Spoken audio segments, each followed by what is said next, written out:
In this video, we'll see how passwords are really cracked. Passwords are not saved as plain texts. Any website of this age on the internet uses a hashing algorithm to encrypt and manage passwords. There are many types of hashing algorithms like the SHA-1, MD5, etc. As an example for this video, let's consider Facebook. In order to log into your Facebook account, you enter your email and password and click on login.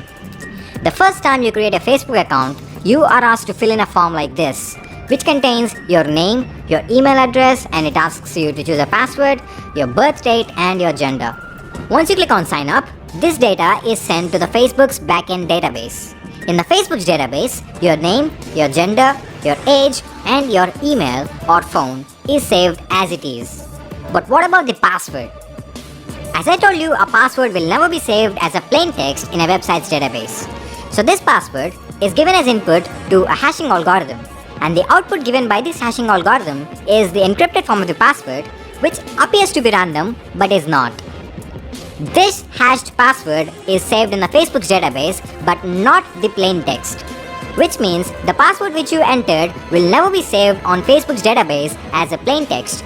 Instead, only its encrypted, or in other words, the hashed password is saved in the Facebook's database. Now suppose Facebook had a data breach, and hackers managed to gain access to Facebook's user info, which included their name, age, gender, email, and password. Though hackers have this information, they will not be able to log into any specific user account because the password is encrypted. If the hacker tries to log into any specific user account with the hashed password, he will not be provided access. He only needs to enter the password, which is in the plain text form. So what do the hacker do now? Intuitively, the only possible way is to reverse the hash into its plain text form. But this is highly impossible because a hash is a one-way function, and the plain text form of a hash cannot be obtained from the hash itself. That is how hashing algorithms are designed. So what now? This is when the strength of the password comes into the play. If you are using a common password like test123456, which I used earlier to sign up for Facebook, then the hacker will easily able to know the plain text form of your password from the hash string. There is something known as rainbow tables. These rainbow tables contain the password hashes of numerous commonly used passwords along with their plain text forms. So the hacker will be able to do a simple search with the password hash that he has, and if the password hash exists in the rainbow table, that means that the password is successfully cracked and we now have the password in a plain text form. Remember that rainbow tables contain the password hashes of only the passwords which are commonly used.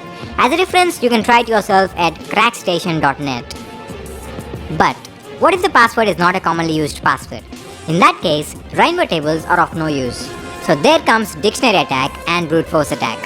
Both are quite similar. In dictionary attack, you have a word list.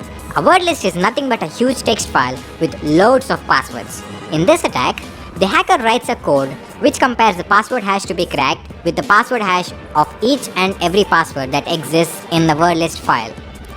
If any hashes match, then it means that the cracking is successful and we now have the plain text of the hashed password. Now this attack can be target specific as well, which means you can actually create your own word list targeting a specific individual, provided that you know some basic details about him and assuming that he used his basic details to frame his password. This attack can be a success or a failure based on the quality of the word list that you are using. In a brute force attack, each and every combination of letters, symbols, and numbers are converted into their hash forms and are then compared with the password hash which is to be cracked. In other words, you're literally taking every possible password that can exist, convert it into its hash, and check if the hashes match.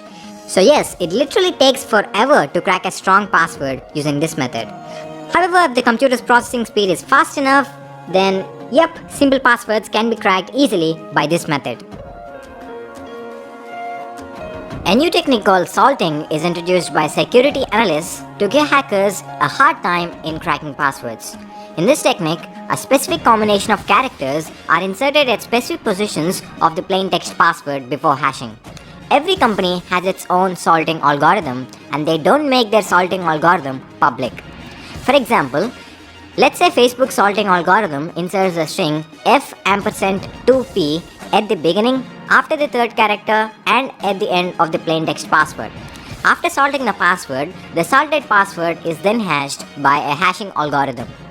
So, when a salt is used, rainbow tables are of no use, even if the password to be cracked is a weak and commonly used password, because the hash of the password without salting do not match the hash of the password which is salted. Also, brute force attack and dictionary attack are not effective to crack salted passwords, unless the hacker already knows the salting algorithm employed by a company. So that is it for this video. Thanks for watching. Leave a like if you liked this video, and also don't forget to subscribe for more awesome videos. Comment down below if you have any doubts regarding this video.